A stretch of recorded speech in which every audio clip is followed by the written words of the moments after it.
3 नाम सीखे। आज हम चौथे नाम के बारे में सीखेंगे। Fourth,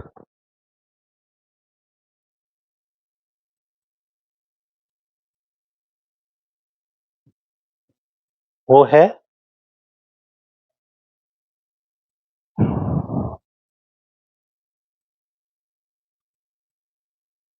the house of the Lord.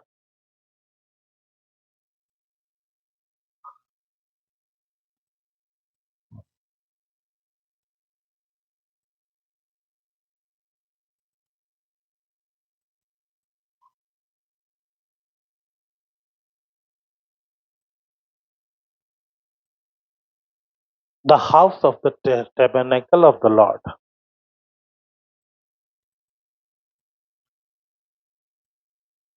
The house of the tabernacle of the Lord। Hindi में इसे बोलते हैं यहोवा का तंबू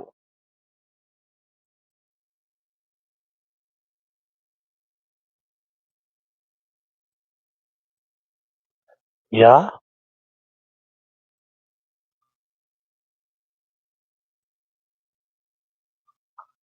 यहोवा का भवन।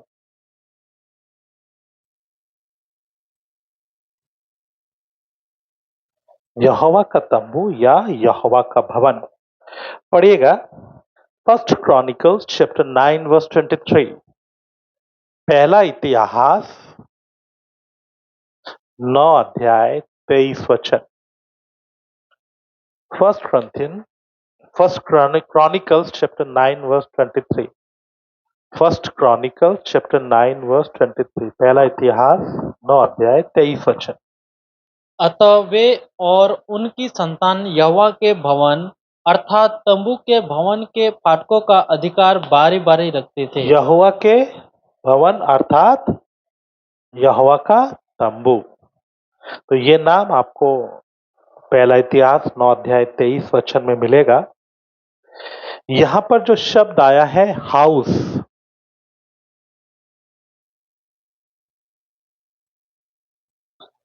इसको हिब्रू में बोला जाता है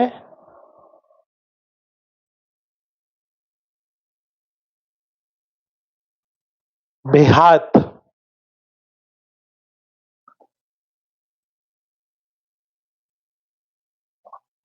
जो लिखने में आता है वो है बयात।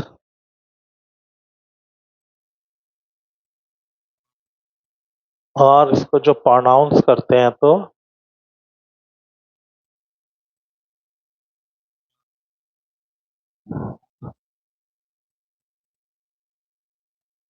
बेहयित।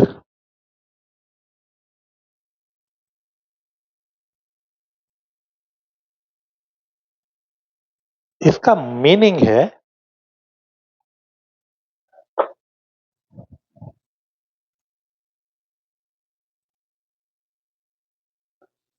Dwelling, habitation.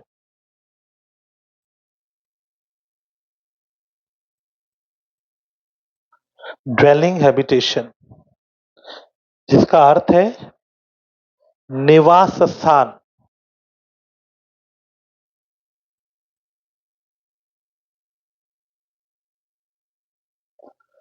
बसने की जगह,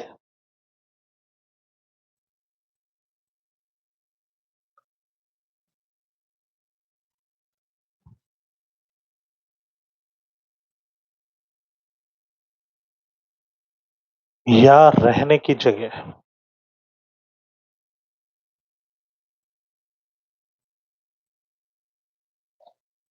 बसना, रहना।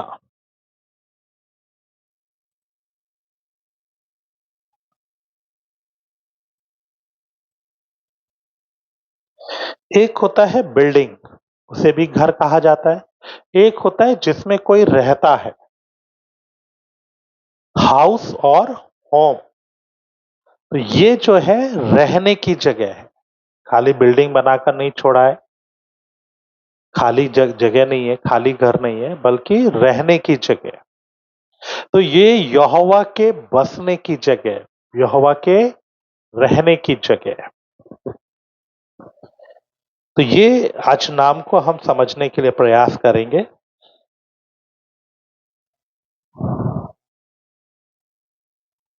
मिलाप के तंबू को अगर हम देखेंगे तो आपको दिखाई देगा, मिलाप का तंबू जब बाहर से देखते हैं, क्योंकि ये जो अ, तंबू का जो कनात है, ये दीवार साइड वॉल है, ये 7 फुट ऊंची है। तो इसलिए बाहर से अंदर कुछ भी दिखाई नहीं देता है। अंदर में क्या चल रहा है, क्या नहीं हो रहा है, वो कुछ भी दिखाई नहीं देता है। वो जो पवित्र स्थान और महापवित्र स्थान है, वो दिखाई देता है, लेकिन अगर बाहर से देखेंगे तो सिर्फ सुइसों की खाल दिखाई देती है। वो काली सी खाल जो जिसकी कोई सुंदरता नहीं है और बहुत ही देखने में उतनी अच्छी नहीं लगती, वो खाल वहां उसके ऊपर चढ़ाई जाती है। सबसे ऊपर उस सोइसों के खाल के नीचे फिर बकरों की खाल है, उसके नीचे भेड़ों की खाल है और सबसे जो नीचे है वो कपड़े से बना हुआ अ, पर्दा है। तो ऐसे 4 पर्दे हैं और वो पूरा ढका हुआ है। इसलिए बाहर से देखेंगे तो मिलाप के तंबू की कोई भी सुंदरता दिखाई नहीं देती। लेकिन जब अंदर जाते हैं तो आपको चारों तरफ सोना ही सोना दिखाई देगा। आप यहाँ देखते हैं तो यहाँ पर आपको दीवट दिखाई देगा, रोटी की मेज, उस पर रोटी सजी हुई दिखाई देगी, धूप वेदी दिखाई देगी और ये पर्दा लगा हुआ है जिसमें करूब खुदे हुए हैं, 4 रंग का सुंदर कपड़ा है।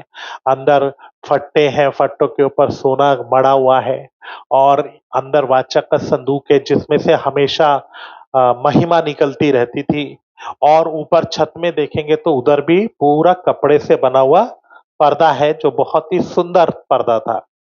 तो ऐसा जगह अंदर जाएँगे तो सुंदर है, महिमा से भरा हुआ है, लेकिन बाहर में देखेंगे तो उसकी कुछ भी सुंदरता नहीं है। तो ये था मिलाप का तंबू। बाहर से दिखने में अच्छा नहीं था, लेकिन अंदर में परमेश्वर की महिमा वास करती थी। जो अंदर देखते थे उनको परमेश्वर की महिमा दिखता था। ठीक ऐसे ही हम भी परमेश्वर का मंदिर बन गए। हमको भी परमेश्वर ने अपना निवास स्थान बनाया है। हम परमेश्वर का निवास स्थान है, परमेश्वर का आत्मा हम में बसता है। पढ़िएगा, पहला कुरिन्थियों 3 अध्याय उसका 16 वचन। 1 Corinthians chapter 3 verse 16। क्या तुम नहीं जानते कि तुम परमेश्वर का मंदिर हो और परमेश्वर का आत्मा तुम में वास करता है? क्या तुम नहीं जानते कि तुम परमेश्वर का मंदिर हो? You are the house of the Lord. तुम परमेश्वर का मंदिर हो। सो हम परमेश्वर का क्या है? भवन है, घर है। और पढ़िएगा, पहला कुरिन्थियों 6 अध्याय उसका 19वां वचन। 1 Corinthians chapter 6 verse 19। क्या तुम नहीं जानते कि तुम्हारी देह पवित्र आत्मा का मंदिर है जो तुम में बसा हुआ है? पहला कुरिन्थियों 6 अध्याय 19 वचन। 1 Corinthians chapter 6 19 हम पढ़ रहे हैं। क्या तुम नहीं जानते कि हम परमेश्वर का मंदिर है और परमेश्वर का आत्मा तुम में वास तुम करता में है। वास करता है? क्या तुम नहीं जानते कि तुम परमेश्वर का मंदिर हो? परमेश्वर का आत्मा तुम में वास करता है। तो हमारे अंदर भी आत्मा आकर बसा हुआ है। परमेश्वर खुद हमारे अंदर रहता है। इसलिए हम भी परमेश्वर का घर हैं। हम उसके बसने की जगह। वचन कहता है वास करता है। तो मेरे प्यारो, हम परमेश्वर का भवन है। परमेश्वर का आत्मा हम में वास करता है और हम हमेशा उसकी उपस्थिति से भरकर चलना है। प्रभु चाहता है हम उसकी उपस्थिति से भरकर चले, उसकी उपस्थिति में हम जी सके, उसमें हम चल सके। तो मेरे प्रियो, प्रभु ने हमें इसलिए चुना है कि हम उसका वास स्थान बनकर जीवन बिताएं, वैसा हम चल सकें। पढ़िएगा, इफिसियों 2 अध्याय 6 और 7 वचन। Ephesians chapter 2 verse 6 and 7। और मसीह यीशु में उसके साथ उठाया और स्वर्गीय स्थानों में उसके साथ बैठाया, कि वो अपनी उस कृपा से जो मसीह यीशु में हम पर है, आने वाले समयों में अपने अनुग्रह का असीम धन दिखाए। कि वो हम पर जो दोबारा से पढ़ेगा, और मसीह यीशु में उसके साथ उठाया उसके साथ उठाया, और स्वर्गीय स्थानों में उसके साथ बैठाया, उसके साथ बैठाया, कि वो अपनी उस कृपा से जो मसीह यीशु में हम पर है, आने वाले समयों में अपने अनुग्रह का असीम धन दिखाए। मेरे प्यारो, परमेश्वर ने हमें अपना भवन बना लिया और भवन बनाकर परमेश्वर का आत्मा हम में वास करता है, वो हम में रहता है। और परमेश्वर ने एक और अनुग्रह किया, वो ये कि हमको आत्मिक रीति से स्वर्गीय स्थानों में बैठा दिया है। आज हम आत्मिक रीति से स्वर्गीय स्थानों में रहते हैं। हम स्वर्गीय जीवन का अनुभव करते हैं, हम स्वर्गीय जीवन की सामर्थ्यों को चखते हैं, उसमें उसमें जीते हैं। सो हमारे दो व्यक्तित्व हैं, हमारे पास दो पर्सनालिटी हैं। एक है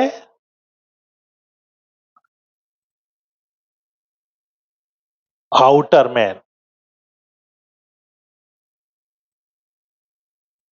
जो क्या है, भौतिक है।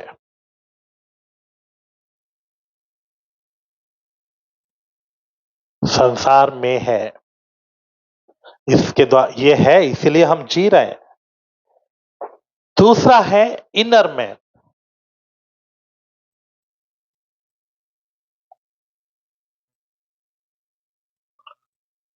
ये स्वर्गीय है, हेवनली है, स्वर्गीय। और ये कहां बैठा है? स्वर्गीय स्थानों में।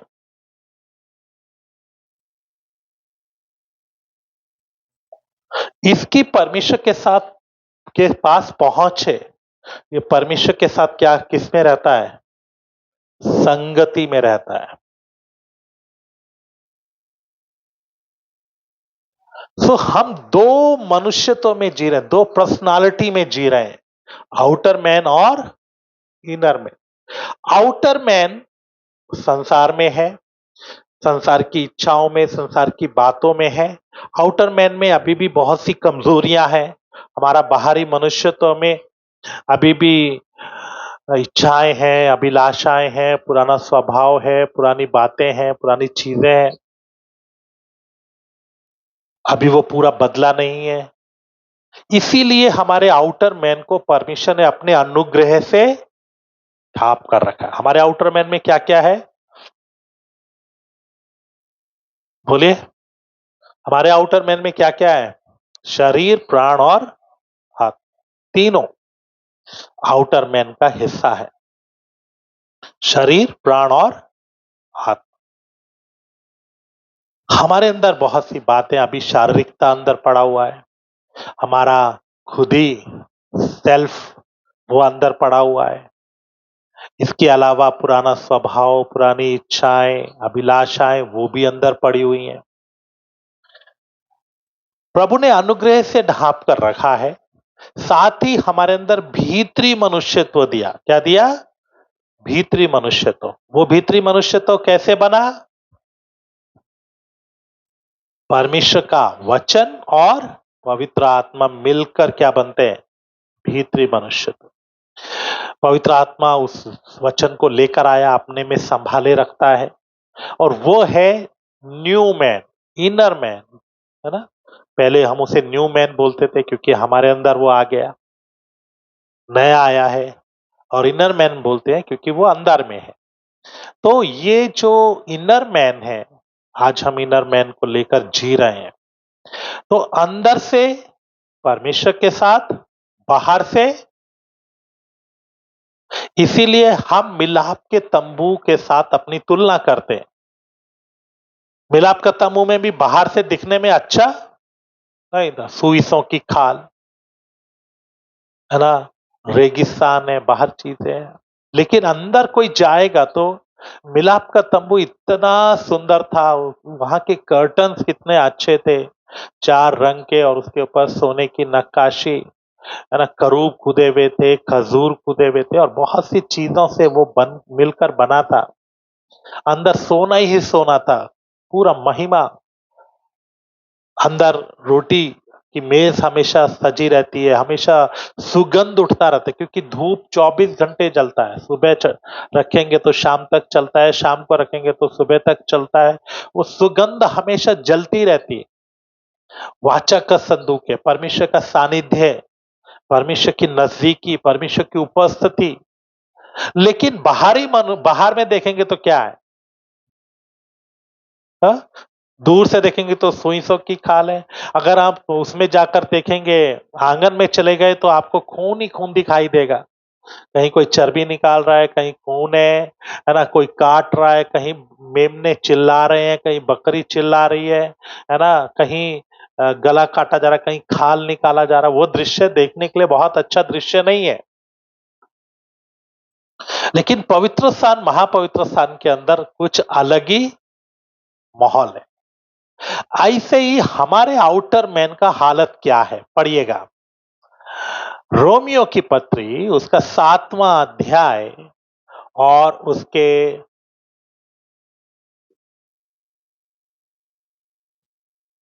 14 वचन से लेके 20 वचन तक पढ़ेंगे। The book of Romans chapter 7 14 to 20। Romans chapter 7 14 to 20। Romeo 7 अध्याय 14 वचन से लेकर 20 वचन तक। हम जानते हैं कि व्यवस्था तो आत्मिक है, परंतु मैं शारीरिक और पाप के हाथ बिका हुआ हूँ। बाहर का मनुष्य की हालत क्या है? पाप के हाथ। वैसे तो ये पुराने उद्धार पाने से पहले की अवस्था है। पौलुस अपने उद्धार पाने से पहले की अवस्था को बता रहा है, लेकिन फिर भी अभी तक भी पूरा छुटकारा नहीं हुआ, अभी भी कुछ बातें पड़ी हुई हैं। तो हम जरा देखें क्या है बाहर तो। स- हम जानते हैं कि व्यवस्था तो आत्मिक है, परंतु मैं शारीरिक और पाप के मैं हाथ शारीरिक और पाप के हाथ बिका हुआ हूँ। बिका हुआ। जो मैं करता हूँ उसको नहीं जानता, हाँ क्योंकि जो मैं चाहता हूँ वो नहीं क्या करता, हाँ। परंतु जिससे मुझे घृणा आती है वही करता हूँ। कितनी बातें हम नहीं चाहते करने के लिए, हमें नफरत आती है, मैं ये क्यों कर रहा हूं, ये मुझसे क्यों हो रहा है, कितना नफरत आता है, लेकिन फिर भी हमसे होता है, फिर भी हम वही करते हैं। मन में कहीं ना कहीं है, नहीं मुझे छोड़ना है, मुझे त्यागना है, ये अच्छा नहीं है। लेकिन कहीं ना कहीं बाहरी मनुष्य में कमजोरी होने के कारण हम उधर खिंच जाते हैं। और आगे, यदि जो मैं नहीं चाहता वही करता हूँ, तो मैं मान लेता हूँ कि व्यवस्था भली है। तो ऐसी दशा में उसका करने वाला मैं नहीं, वरन पाप है जो मुझ में बसा हुआ है। क्योंकि मैं जानता हूँ कि मुझ में अर्थात मेरे शरीर में कोई अच्छी वस्तु वास नहीं करती। इच्छा तो मुझ में है, परंतु भले काम मुझ से बन नहीं पड़ते। क्योंकि जिस अच्छे काम की मैं इच्छा करता हूँ वह तो नहीं करता, परंतु जिस बुराई की इच्छा नहीं करता वही क्या करता हूँ। अतः यदि मैं वही करता हूँ जिसकी इच्छा नहीं करता, तो उसका करने वाला मैं न रहा, परंतु पाप जो मुझ में बसा हुआ है। ये सब कुछ हालत है उद्धार पाने से पहले की हालत। क्योंकि जब हमने उद्धार पाया तो पाप हम में राज्य नहीं करता है, पाप हमारे अंदर बसा हुआ हालत में नहीं रहा। प्रभु ने हमें उससे क्या कर दिया? स्वतंत्र कर दिया। लेकिन फिर भी हमारे प्राण को वो पुराने अनुभव हैं, प्राण को वो पुराने स्वभाव में वो पुरानी बातें पड़ी हुई हैं, वो आनंद पड़ा हुआ है, वो चीजों की तरफ इच्छा और अभिलाषा पड़ी हुई है। तो इसलिए हमारा बाहरी मनुष्य तो उधर की तरफ खिंचता है। फिर शारीरिकता है जिसे प्रभु ने रहने दिया, वो शारीरिकता भी हमें खींचता है, अभिलाषाएं देता है, इच्छाएं देता है, वो भी पड़ा हुआ है। तो बाहरी मनुष्य में ये सब कुछ है। लेकिन इसके विपरीत अंदर के मनुष्य के बारे में हम देखें तो पढ़िएगा इफिसियों 4 अध्याय उसका 24वां वचन। Ephesians chapter 4:24। अंदर वाले मनुष्य की हालत जरा देखें, वो कैसा है? और नए मनुष्यों को पहन लो जो परमेश्वर के अनुरूप सत्य की धार्मिकता और पवित्रता में सिरजा गया है। ये जो भीतरी मनुष्यत्व है या नया मनुष्यत्व है, ये कैसी हालत में है? ये परमेश्वर के अनुरूप, परमेश्वर के अनुरूप या परमेश्वर के जैसा धार्मिकता में और पवित्रता में सृजा गया। भीतर वाला मनुष्य पूरा धर्मी है। भीतर वाला मनुष्य पूरा परमेश्वर के स्वरूप में है। बिल्कुल परमेश्वर के स्वरूप, परमेश्वर के गुण उसमें है, परमेश्वर की पवित्रता उसमें है, धार्मिकता उसमें है, क्योंकि वो खुद परमेश्वर है ना? ये हमारे अंदर कैसे आया? ये भीतरी मनुष्य, नया मनुष्य, ये कैसे हमारे जीवन में आया?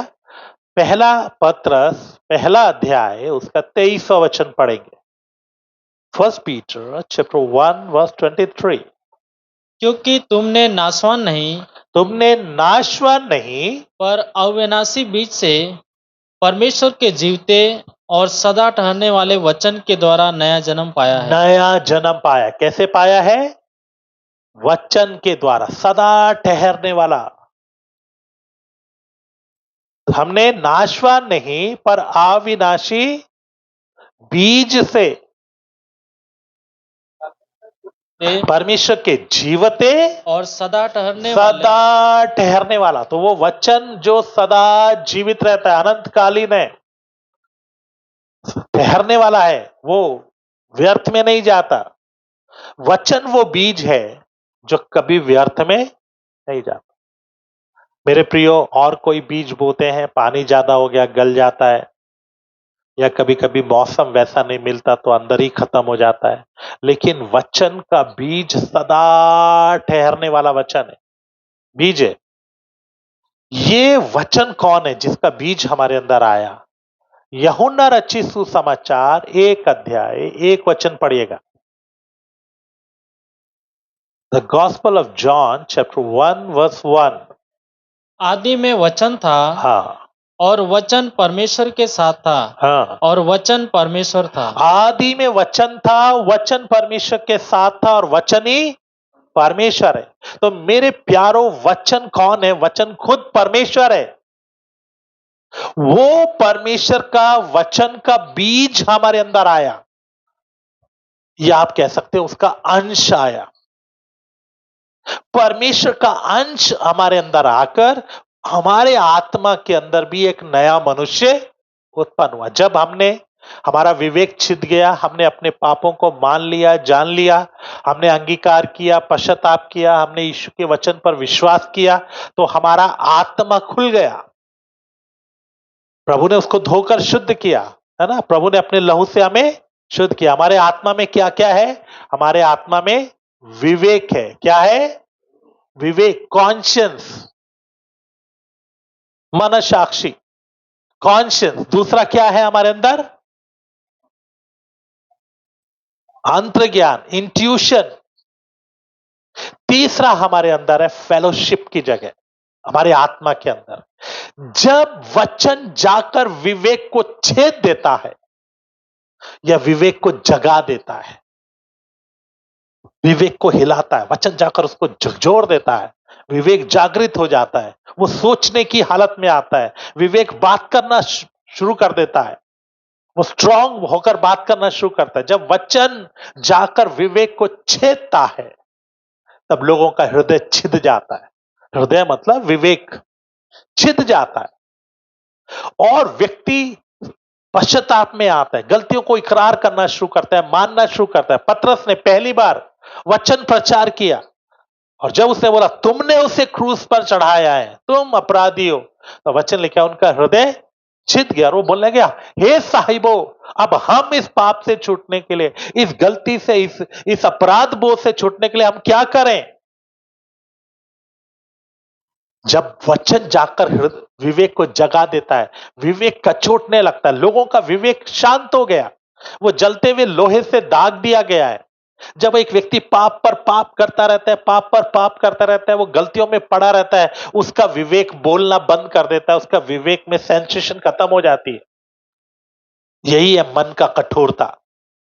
जब आपको एहसास नहीं होता, एहसास होना बंद हो जाता है। अगर एक व्यक्ति को गलती करने के बाद एहसास नहीं है, इसका मतलब वो मर चुका है। अगर उसका विवेक उसे कचोट रहा है तो वो जीवित है। और यही सबसे अच्छी बात है कि वो बदल सकता है। इसलिए मेरे प्यारों, विवेक जब छिद जाता है तब लोग चिल्ला उठते हैं, हम क्या करें, हम कैसे उद्धार पाएं। तब विवेक खोज करना शुरू करता है। जब विवेक जागृत हो जाता है तब अंतर्ज्ञान आत्मा की खोज में लग जाता है, आप प्रभु की आवाज। और तब पतरस ने बोला, तुम सब लोग अपने पापों के से पश्चाताप करो, पापों की क्षमा के लिए यीशु मसीह के नाम में बपतिस्मा। और उन्होंने यीशु पर विश्वास किया, पश्चाताप किया, उनका जीवन बदल गया और एक ही दिन में 3000 लोगों ने बपतिस्मा लिया। तो जब विवेक छिद जाता है तब एक व्यक्ति अंतर्ज्ञान खोलकर आत्मा की आवाज सुनने के लिए क्या करता है, मन लगाता है। वो चाहता है मैं बात सुनूं, मैं परमात्मा से मेल करूं, क्योंकि उसका विवेक उसे क्या करता है, कचोटता है। तो वो परमात्मा की खोज करता है, ध्यान लगाता है। उस समय में प्रभु जब माफ कर देता है तो वो शुद्ध हो जाता है। जब वो चाहता है कि मैं शुद्ध हो जाऊं, जब वो चाहता है कि मुझे परमात्मा से मेल करना है, मुझे इस परमेश्वर के साथ रहना है, तो फेलोशिप की जगह खुल जाती, प्रभु पूरा शुद्ध करता है और प्रभु अंदर आ जाता है। उस समय वचन का बीज आकर उधर एक नया मनुष्य उत्पन्न हुआ, हमारी आत्मा के अंदर एक भीतरी मनुष्यत्व। इसीलिए उद्धार पाने के बाद विवेक और तेज हो जाता है और तेजी से बात करता है, क्योंकि पवित्र आत्मा उसके द्वारा क्या करता है, बात करता है। इसीलिए आप जब नया जन्म पा लेते हैं तो आप परमेश्वर को महसूस करना शुरू करते हैं, क्योंकि आपकी फेलोशिप की जगह में वो आकर बैठा हुआ है, वो अंदर रह रहा है, आपकी आत्मा उसके साथ फेलोशिप कर रही है। इसलिए जितना ज्यादा आत्मा में करेंगे उतना ज्यादा आप क्या करते जाएंगे, बढ़ते जाए। वो भीतर में आया हुआ है, तो वो वचन के बीज के द्वारा है। और वचन कौन है, परमेश्वर है, तो उसका अंश हमारे अंदर है। इसलिए मेरे प्यारो ये मामूली नहीं है ना। इसलिए वो क्या है, धार्मिकता में सृजा गया है, पवित्रता में सृजा गया है। एक और वचन पढ़िएगा, कुलस्सियों 3 अध्याय उसका 10 वचन, कुलस्सियन चैप्टर 3 वर्स 10।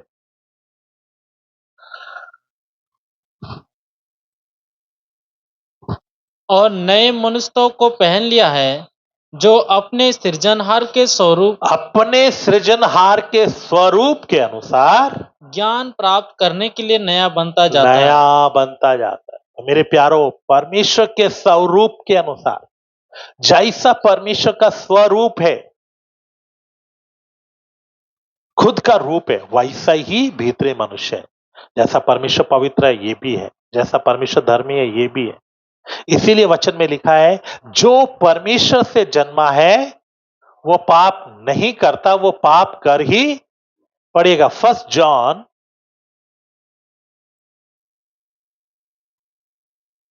चैप्टर 3 वर्स 9, पहला यूहन्ना उसका 3 अध्याय 9 वचन, यूहन्ना की पहली पत्री 3 अध्याय 9 वचन।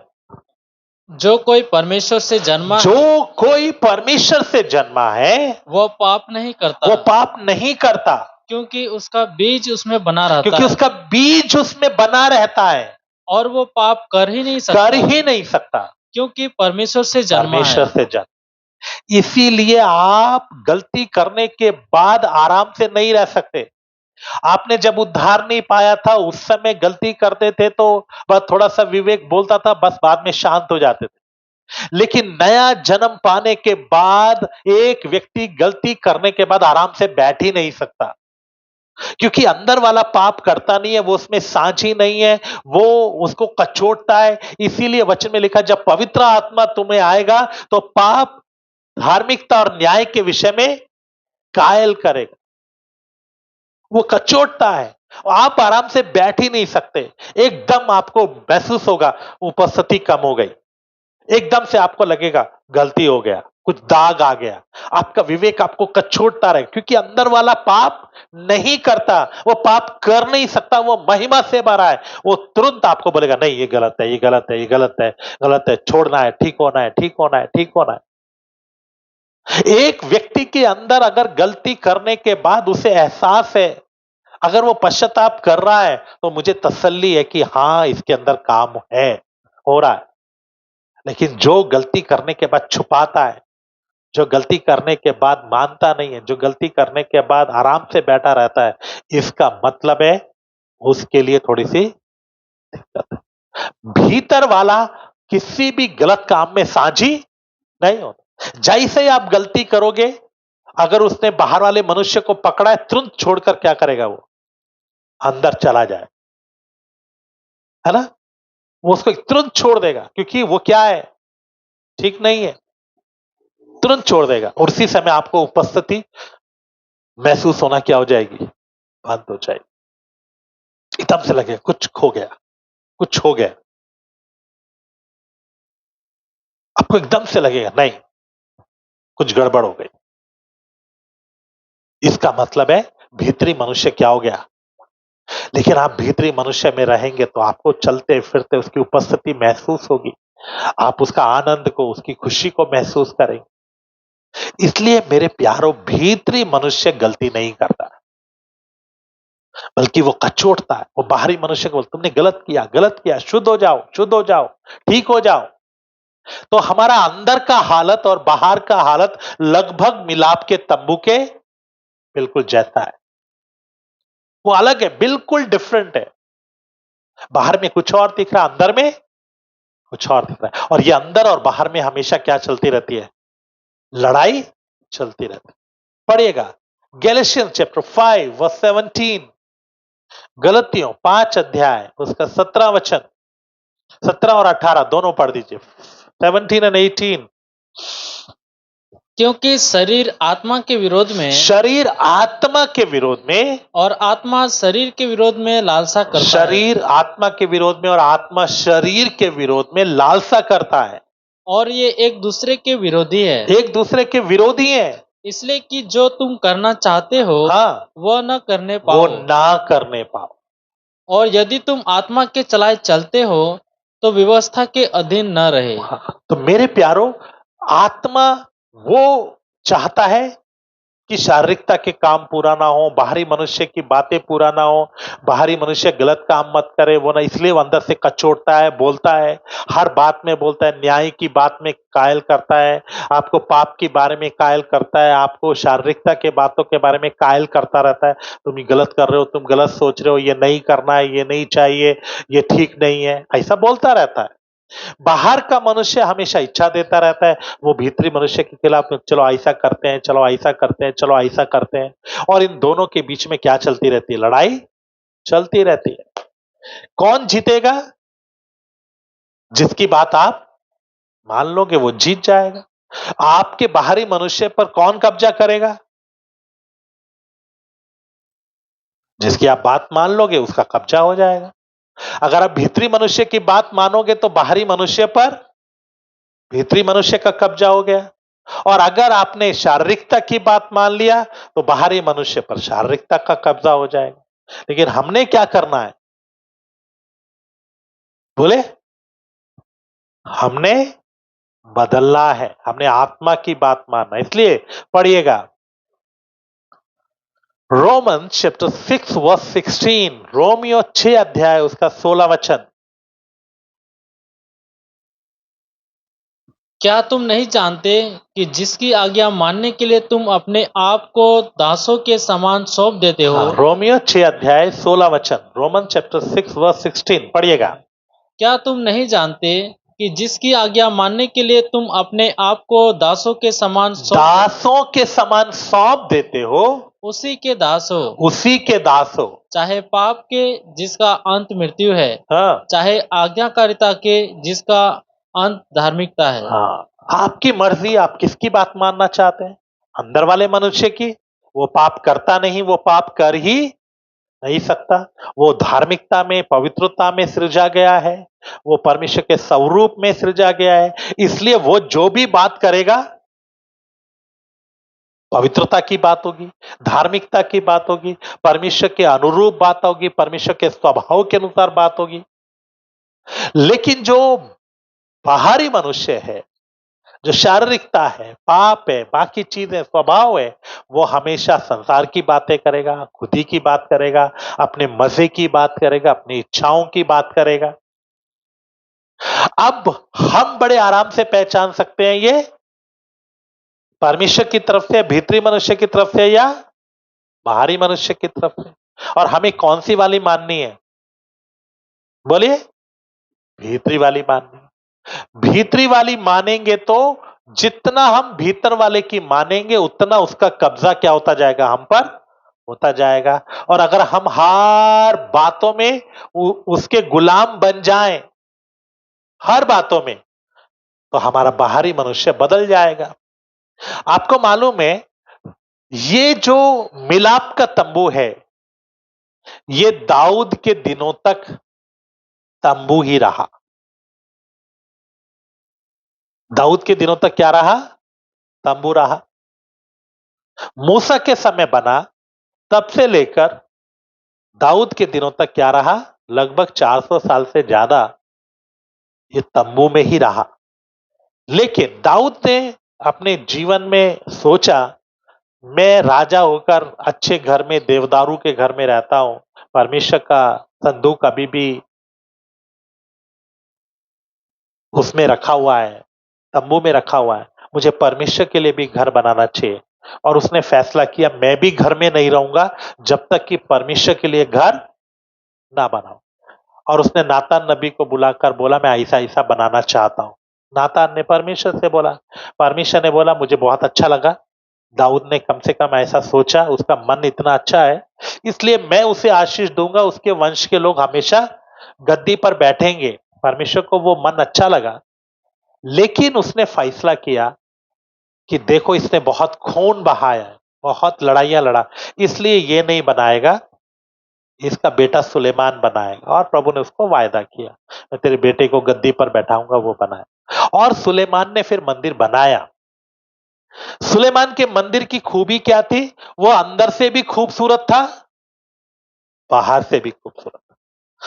वो पत्थरों से बना हुआ था, है ना, कुछ लेयर पत्थर से बनाई गई, फिर ऊपर लकड़ी की एक लेयर डाली गई, फिर उसके बाद दीवारों में, फिर उसके ऊपर पत्थरों से, फिर ऐसा ऐसा बनाया, देवदारू से बना। और अंदर में मिलाप का तंबू में लकड़ी के फट्टे थे, कीकर के। इसके उसमें क्या थे? देवदारू के पट्टे। और देवदारू को किससे बाढ़ा हुआ था? सोने से, पूरा सोने से ढका हुआ था। देवदारू की लकड़ी सबसे महंगी है। देवदारू की लकड़ी 1000 साल भी पड़ी रहेगी तो खराब नहीं होती। पानी में फेंक दो, गलती नहीं है, पानी में भी खराब नहीं होगी। देवदारू की लकड़ी ऐसा लकड़ी होता है, बहुत महंगा है ना। देवदारू को सोना बोलते हैं।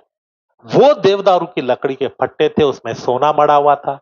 दीवार में भी, ऊपर भी बनाया गया था। पूरा अंदर महिमा और जो भी यहाँ पर सामान है वो सब कहाँ था? मिलाप के सुलेमान के मंदिर में था। बाहर में हम देखेंगे तो ये जो हौदी रखी है पानी की, वो वैसी नहीं थी। वो 12 बैल के ऊपर टैंकी बनाई गई थी। और उनका कुछ इस तरह से बनाया गया था कि बैल का मुंह ऊपर करेंगे तो पानी नहीं निकलेगा, बैल का मुंह नीचे करेंगे तो पानी निकलेगा, है ना, नल की तरह था। और 12 बैल के मुंह से पानी निकलता था, बहुत ही सुंदर था। वेदी भी उसने बहुत बड़ी बनाई, उसमें सीढ़ी लगवाया, बहुत अच्छा, बहुत ऊंची बनवाई। और बाहर पीतल के खंबे थे, उसमें अनार लगे हुए थे। बाहर भी वो था, अ, बाहर से देखने से पत्थर दिखाई देते थे, नक्काशी की हुई थी। बाहर में भी सुंदर था और अंदर में भी सुंदर था। ऐसा ही हम भी मिलाप के तंबू की तरह रह रहे हैं। आज हम मिलाप के तंबू की तरह रह रहे हैं। अंदर में भीतरी मनुष्य, अंदर में पवित्रता, बाहर में अभी भी कमी घटी। लेकिन हम बदलकर, मिलाप के तंबू से बदलकर क्या बनना है? सुलेमान के मंदिर की तरह बनना है। अंदर में भी महिमा, बाहर में भी महिमा। इसलिए मेरे प्यारो, हम परमेश्वर के अनुग्रह को पाकर चल रहे हैं, तो हम बाहर में भी सुंदर होना है। हम बाहर में भी क्या होना है? महिमा से होना है ना? वो फेस वॉश लगाने से नहीं होगा या कोई क्रीम लगाने से नहीं होगा, है ना? आजकल बहुत सी क्रीम आती हैं और बोलते हैं कि बस लगाओ और गोरे हो जाओगे, है ना? क्या-क्या है। हमारे जब हम छोटे थे तो उस समय में फेयर एंड लवली बहुत मशहूर थी, है ना? हर कोई फेयर एंड लवली लगाता था गोरा होने के लिए। ये क्रीम से नहीं होगा भाई। ये कोई बेसन लगाने से, कोई उपटन लगाने से नहीं होगा। ये अंदर वाला जब बाहर में प्रकट होना शुरू होगा, तब बाहर वाला भी बदलकर महिमा में हो जाएगा, तब बाहर वाला भी बदलकर खूबसूरत हो जाएगा। अगर मिलाप का तंबू का सारा महिमा बाहर दिखाई देने लगे, बाहर में डाल दिया जाए, तो मेरे प्यारों मिलाप का तंबू बाहर भी सुंदर दिखेगा।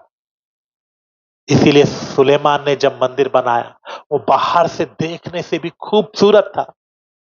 बड़े-बड़े पिलर बनाए गए, अनार खुदवाए गए और वो देखते ही दूर से देखते ही लगता था कि हाँ, एक भव्य परमेश्वर का मंदिर है। ऐसा ही मेरे प्यारों, प्रभु ने अनुग्रह करके हमारे अंदर में भीतरी मनुष्य दे दिया, जो परमेश्वर के स्वरूप में, परमेश्वर की धार्मिकता में, परमेश्वर की पवित्रता में सृजा गया है। वो परमेश्वर के अनुरूप है। लेकिन बाहर में अभी कमियां हैं, जलन है, नफरत है, गुस्सा है, ये सब चीजें दिखाई देती हैं। मेरे प्यारो, वो बाहर वाले को एक-एक करके निकालना है, लड़ के निकालना है। हमने देखना है, परखना है, अच्छे से चेक करना है, कहीं कोई गंदगी तो नहीं है, इसको निकाल कर साफ करना है। पूरा सफाई कर अंदर वाला जब बाहर में प्रकट हो जाएगा, तब बाहर वाला भी महिमा में हो जाएगा। अभी परमेश्वर का आत्मा वचन कहता है तुम में वास करता है, तुम्हारे अंदर वास करता है। लेकिन प्रभु क्या चाहता है? हम उसके जीवित पत्रियां बन जाए। वो क्या चाहता है? हम में फल दिखाई देना शुरू हो।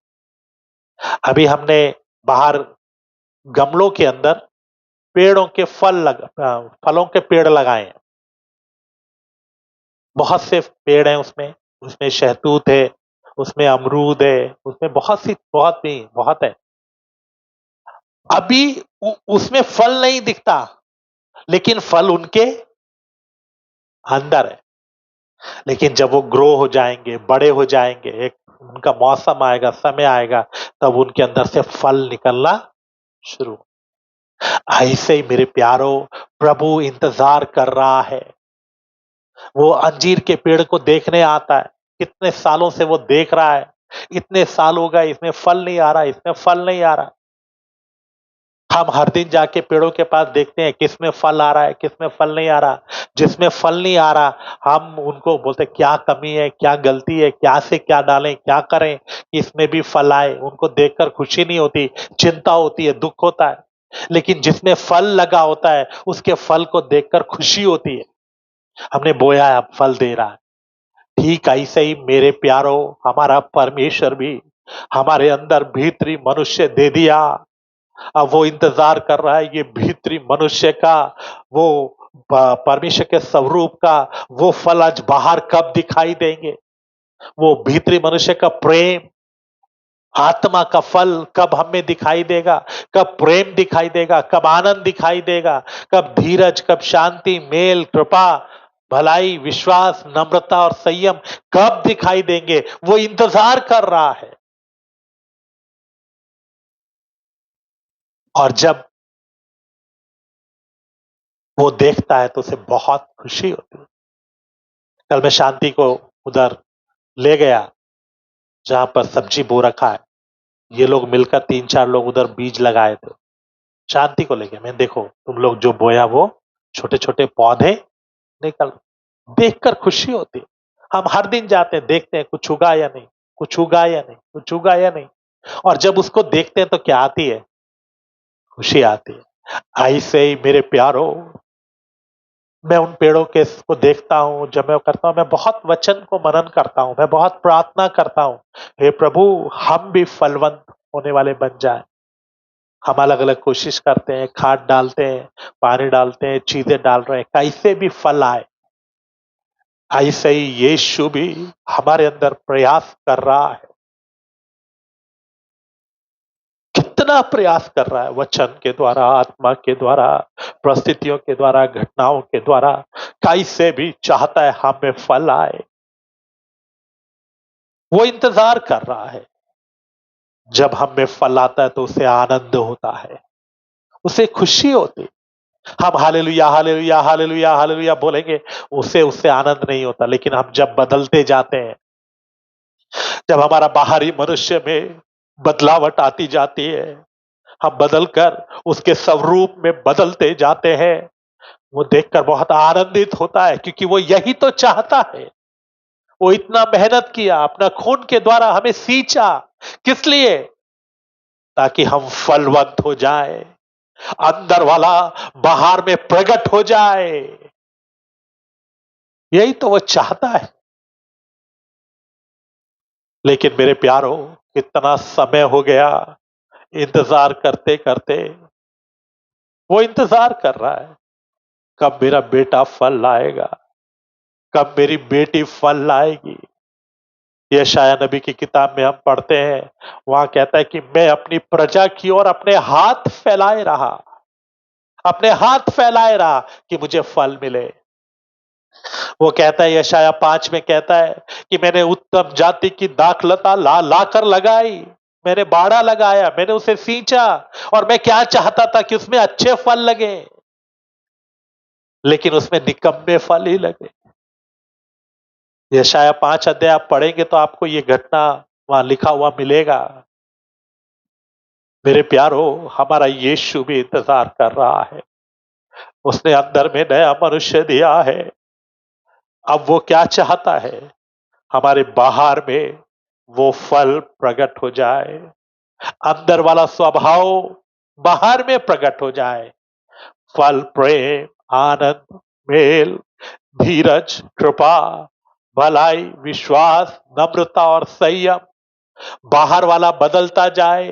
वो स्वभाव जो पुराना मनुष्य है वो बदलता जाए। प्रभु ने हमें अपने में साटा है, प्रभु ने हमें अपने में जोड़ा है। हम तो जंगली जैतून से काट कर उसमें जोड़े गए, लेकिन अब वो क्या इंतजार कर रहा है? वो यीशु के साथ जुड़कर, वो भीतरी मनुष्य के साथ जुड़कर, वो उसके अनुरूप बदलता बदलता जाए। वो इंतजार कर रहा है। हालेलुया। मेरे प्यारों, अंदर में असीम सामर्थ है, अंदर में सब फल है, अंदर में वो गुण है, अंदर में सब कुछ है। कोई भी पेड़ हम लगाते हैं, उसके अंदर वो फल रहता है, लेकिन कोई कीड़ा लगने की वजह से जमीन में वो जो उसे जरूरत है, वो न्यूट्रिएंट्स को जरूरत है, वो नहीं होने के कारण, जो खाद उसको चाहिए वो ना होने के कारण वो फल बाहर आते नहीं। लेकिन यीशु मसीह ने तो सब कुछ इंतजाम किया। वो हमें समय दे रहा है, वो अनुग्रह दे रहा है, वो खाद दे रहा है, वो पानी दे रहा है, अपने खून से सींच रहा है, वचन के द्वारा। मेरे प्यारो, यशायाह 5 में कहता है, मैं अपनी प्रजा के लिए और क्या करूं? तुम मुझे बताओ, मैं और क्या करूं जो मैंने ना किया हो? आज हम अपने जीवन में झांक कर देखें, यीशु ने हमारे लिए सब कुछ किया है, लेकिन क्या हमारा फल आ रहा है? क्या जैसा हमें जीना चाहिए हम जी रहे हैं? आइए थोड़ा देर हम आंखों को बंद करें, थोड़ा देर हम प्रार्थना करें, हम सोच विचार करें। कितना समय हो गया, कितना टाइम हो गया, यीशु इंतजार कर रहा है। हालेलुया। वो पूछता है, वो आज हमसे सवाल पूछ रहा है, कब तक, कब तक मेरी प्रजा ऐसा ही रहेगी? कब तक मुझे उससे आनंद नहीं होगा? कब तक मुझे उससे खुशी नहीं होगी? कब तक वो नहीं बदलेगा? वो क्या चाहता है? हमारी खुदी की बातें हटकर अगापे हमें दिखाई दे। शारीरिक प्यार, सांसारिक प्यार, भाईचारे का प्यार से बढ़कर हम अगापे प्यार में बंध जाएं। वो क्या चाहता है? हम आनंद के साथ जिएं। वो क्या चाहता है? हम शांति के साथ मेल मिलाप के साथ जिएं। वो क्या चाहता है? वो चाहता है कि हम में धीरज हो, हम गुस्सा करने वाले, क्रोध करने वाले, डाह करने वाले ना हो। वो चाहता है हम कृपालु हो, हम संभालने वाले हो, हम अनुग्रह करने वाले हो, हम कमजोरों को उठाने वाले हो, हम दूसरों को अपने से बेहतर समझने वाले हो, हम कृपालु बने। वो चाहता है हम भलाई करने वाले हो, हम एक दूसरे की भलाई करें, उसकी भलाई ही की चिंता करें। वो चाहता है हम विश्वास में दृढ़ होते जाएं, स्थिर होते जाएं। हमारे विश्वास को देखकर दूसरों के अंदर दिलेरी आए, हम हमारे विश्वास को खाकर वो भी विश्वासी हो जाएं। वो चाहता है हम नम्र बने, घमंड को, खुदी को, बड़ी बातों को छोड़कर। हालेलुया। बाहरी मनुष्य में बहुत कुछ गलत गलत पड़ा हुआ है, लेकिन वो निकल जाए। भीतरी मनुष्य कब्जा कर कर, भीतरी मनुष्य के समान बदल कर, भीतरी मनुष्य के जैसा होकर हम बदलते जाए। वो इंतजार कर रहा है, आखिर ये कब फल लाएंगे। मैं इतने साल से ढूंढ रहा हूं, इतना दिन हो गया इनको मेरे पीछे चलते हुए, वचन सीखते हुए, समर्पण किए हुए, लेकिन अभी भी फल दिखाई नहीं दे रहा है। ये कब फल लेकर आएंगे? आइए अपना जीवन हम समर्पण करें। हाँ प्रभु, मेरी बातों के द्वारा, मेरे जीवन के द्वारा, प्रभु मेरे जीवन के कामों के द्वारा, हालेलुया हालेलुया, तुझे दुख हुआ है प्रभु, मुझ में निकम्मे फल लगे, मुझ में कड़वी चीजें लगी। प्रभु जैसा तू चाहता है वैसा दिखाई नहीं देता, लेकिन मैं बदलना चाहता हूं। मैं प्रभु फल लाना चाहता हूं। मैं चाहता हूं मेरा बाहरी मनुष्य में गंदगी, पाप, इच्छाएं, अभिलाषाएं वो ना रहे, वह भीतरी मनुष्य का महिमा प्रभु प्रकट हो जाए। हालेलुया। मेरा भीतरी मनुष्य बाहर वाले को कब्जा कर ले। प्रभु जी, प्रभु मैं बदल जाऊं, मैं तेरे अनुरूप हो जाऊं, मैं एक प्रार्थना करने वाला, आराधना करने वाला, तेरी संगति में रहने वाला एक व्यक्ति बन जाऊं। मैं प्रभु तेरी व्यवस्था से प्रसन्न रहने वाला बन जाऊं, मैं आत्मा में जीने वाला बन जाऊं। हालेलुया। प्रभु जी आत्मा में चलने वाला बन जाऊं, शारीरिकता की हर एक बातें, पाप की हर एक बातें, हालेलुया, अशुद्धता की हर एक बातें प्रभु हमारे जीवन से दूर की जाए।